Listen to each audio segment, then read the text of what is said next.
Cebu Safari and Adventure Park proudly presents the Bird Show!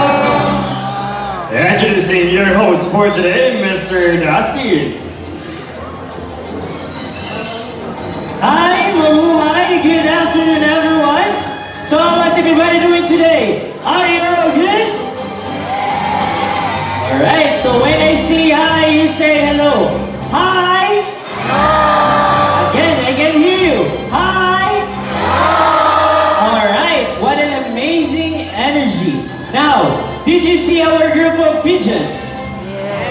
Well, did you know that pigeons we use as messengers to carry out messages to our friends, families, and loved ones?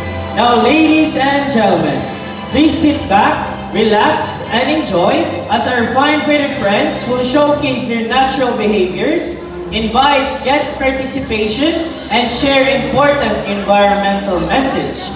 But let me ask you something. Are you ready to be amazed to our fine-footed friends? Alright, now let's get this show started. Now, to start off, let me call my partner here on stage, Mr. James, together with our blue and gold macaw named Amigo.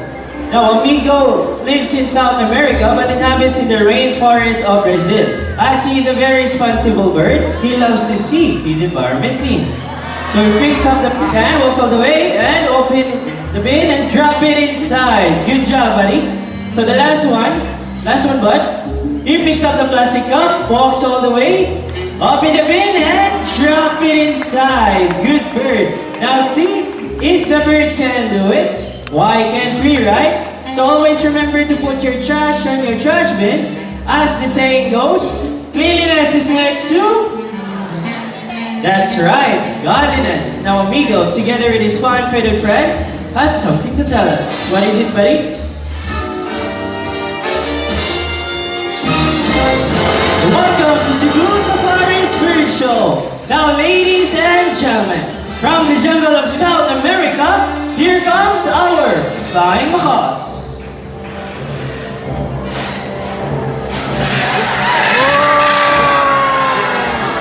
So we have a total of 6 blue and gold flying macaws named Harry, Hardy, Matt, Tony, Kyle, and Carl.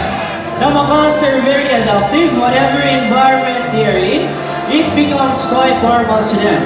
Meaning, if they are surrounded by many people, they will accept many people. For their diet, they mainly eat fruits, nuts, seeds, flowers, and stems. Now, this bird can grow up to 85 centimeters in length with a wingspan of 3 to 4 feet. They have a strong beak that can easily grab nuts and seeds with an amazing bite force of 500 to 700 psi. Now, they love to stay in open spaces to spot up animals or birds of prey coming towards them so that they can escape quickly. There are a total of 400 parrots in the world, and blue and gold macaw rank as the 3rd largest parrot globally. So a round of applause for flying macaws.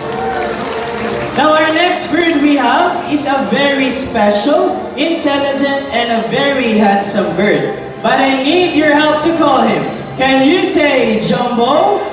Jumbo! Again, say another. Say Jumbo! Jumbo! Here's our green-winged macaw named Jumbo. So hi Jumbo, good afternoon. Can you wave to the crowd like this? Hi, welcome to Cebu Safari. Now everyone, can you wave back and say, hello Jumbo? Hello, Jumbo! Now macaws are very long tails with feathers that can grow up from 3 feet from its head down to its tail, with a tail that roughly extends up to 2 feet. Now Jumbo is going to show us his beautiful tail. Can you turn around, buddy? That's 1, 2, last one. Good job, buddies. So as you can see, most of their colors are outside their bodies and less color under their wings. But Jumbo is going to show us his beautiful wings. But first, can you say wings? Wings! Again, everyone, say wings!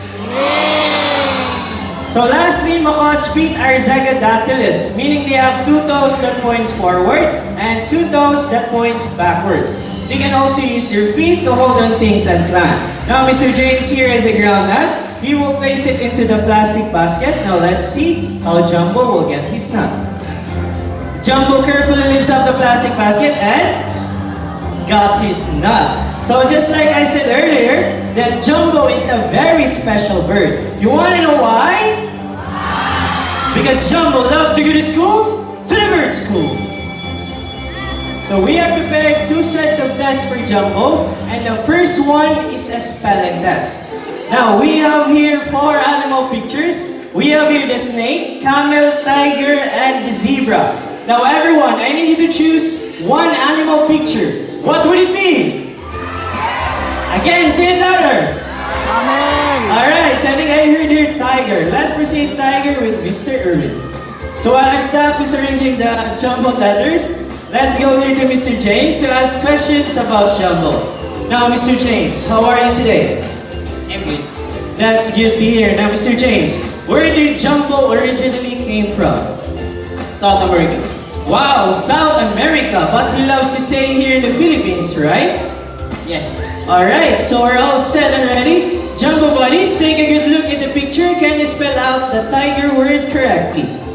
Okay, first letter buddy. For the first one. He picks up the letter T. Now, for the second one. He picks up the letter I. Now, for the third one. Good job, buddy. He picks up the letter G. Now, for the last 2 letters. Alright, take your time, buddy. There's no need to rush. Don't mind them lang. Okay, take your time. Is it letter E or letter D? He's still busy eating. He picks up the letter E. Now, for the last one. Last one, buddy. He picks up the letter R. Now, tiger spells T-I-G-E-R. Is it correct? Yes. Now, since Jumbo did well in the first test, we will make it more difficult. Let's proceed to mathematical test in addition form. Now, I need 2 numbers from 1 to 10. Can you raise your hands or hand sign, please? Okay, I see your 5. How about on the other side? Higher than 5, please. Okay, I see your 6. 5 plus 6. Now, this type of behavior showcases their intelligence, curiosity, social nature, and how quickly they can learn. In fact, macaws are often compared to a 4-year-old children because of how they think and act. Now, let's proceed here to Mr. James to ask more questions about Jumbo. Now, Mr. James, what are Jumbo's favorite subjects? English and math. Wow, English and math. My second question, Mr. James. What are Jumbo's favorite food?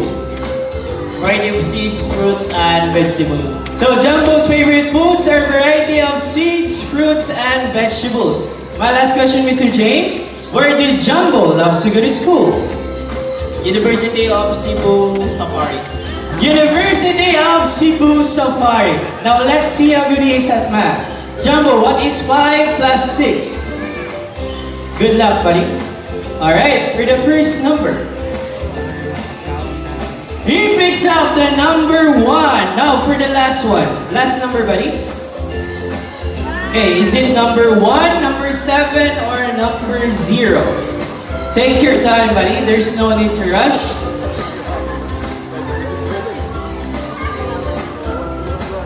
He picks up again another 1. Now 5 plus 6 is equal to 11. Is it correct? So round of applause to our ginuwing Makani, Jumbo. Now at this moment, I need a volunteer. I need an adult volunteer who is not afraid of the birds.